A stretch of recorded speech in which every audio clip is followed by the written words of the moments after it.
Hello, Mr. Piece of Wood. I don't know if you saw that little piece of wood there. I don't know what he was doing there, but he was there.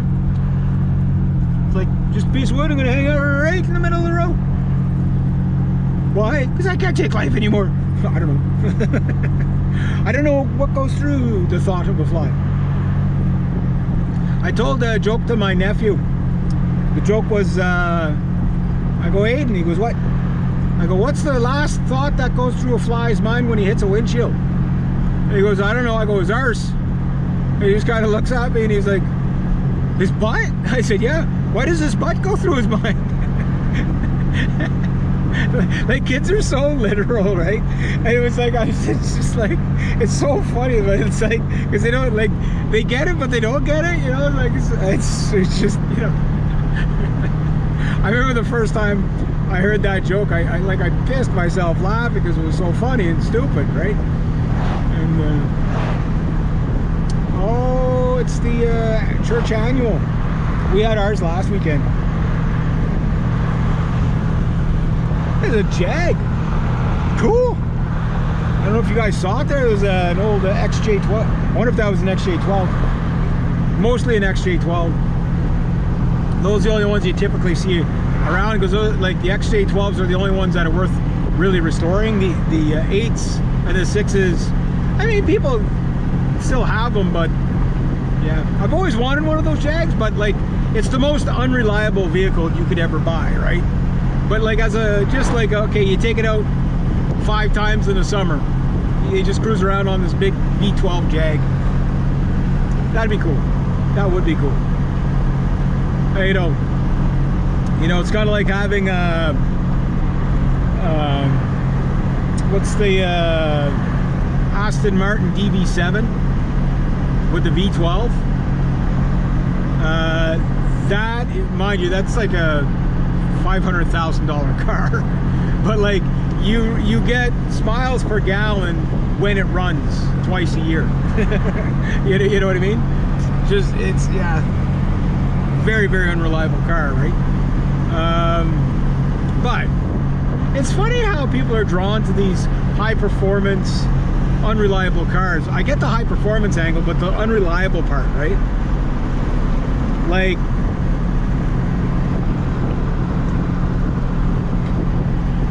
you take a Corvette, love them, hate them.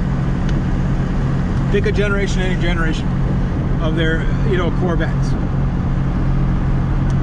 You get a Corvette, you drive it Monday to Friday, you drive it like a hooligan on the weekends.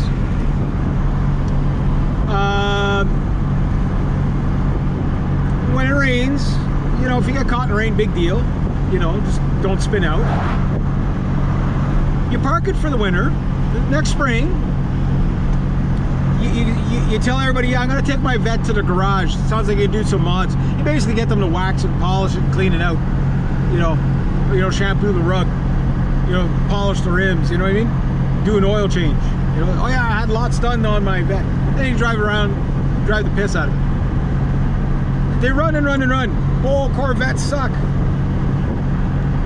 Even if you half-ass take care of them, you know. A Corvette's just a fancy Camaro, a short Camaro. That's all it is. You know, Camaros are daily drivers, right? There's a lady, she has a silver Camaro. I don't know what year it is. It's a convertible. Chicks like convertibles for some reason, right? They like a sports car, not for the sportiness of it, for the Camaro, or for the what you call it, like I just convertible, right? Or a Targa top or something like that, you know? They like that. To them, that's performance. You know what I mean?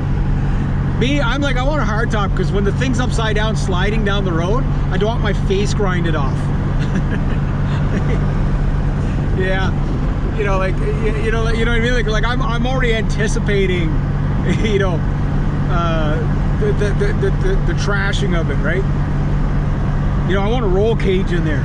Why? Because, you know, when you do something stupid, right, that's performance. Yeah. Us truck guys, It's all about how high you can jack the darn vehicle.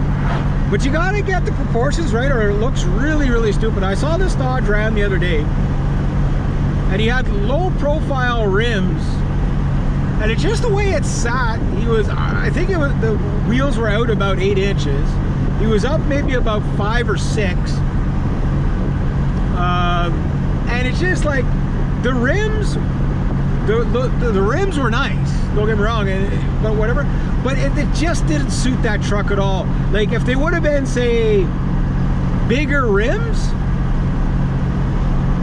like, it was like the rim was, like, they were like 17s or something like that, where, like, if you would have had, like, say, 24s or 30s, jacking it up that high would look cool. But it's like the tires were too small for the height he jacked it up, so it looked kind of goofy, right? But at least it wasn't squatting. You know? Like, a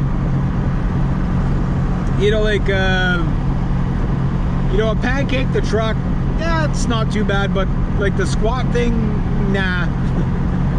It just looks horrible. You know, it looks like you just got a broken suspension, you know what I mean? Yeah. But, you know, to each their own, I guess. Beggars can't be choosers. Yeah.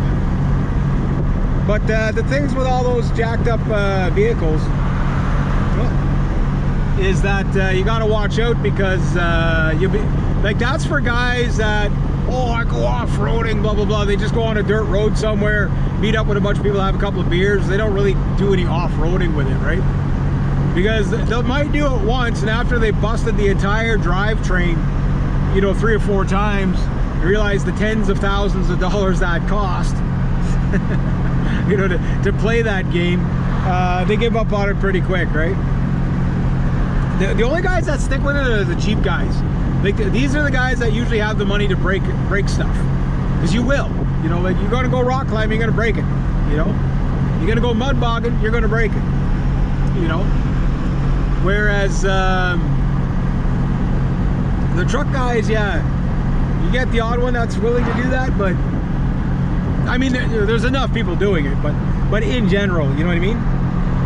But most of them are what you call pavement princesses.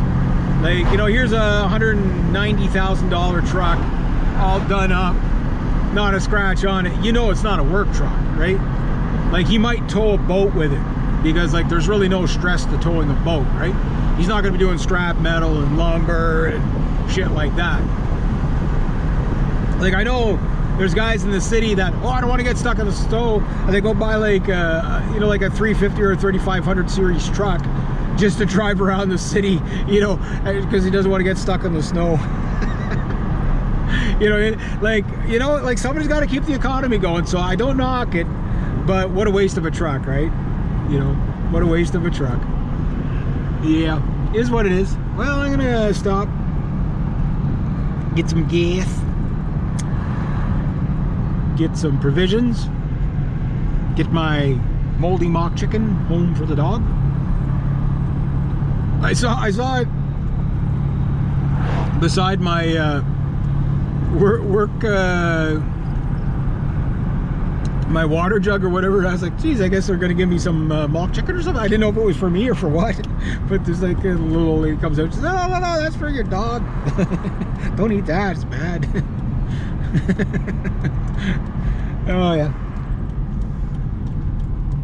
Starting to see these Volvo 70s everywhere now. Seems like it's those Volvo 70 station wagons are the new trend. Close enough? Yeah, I'm close enough.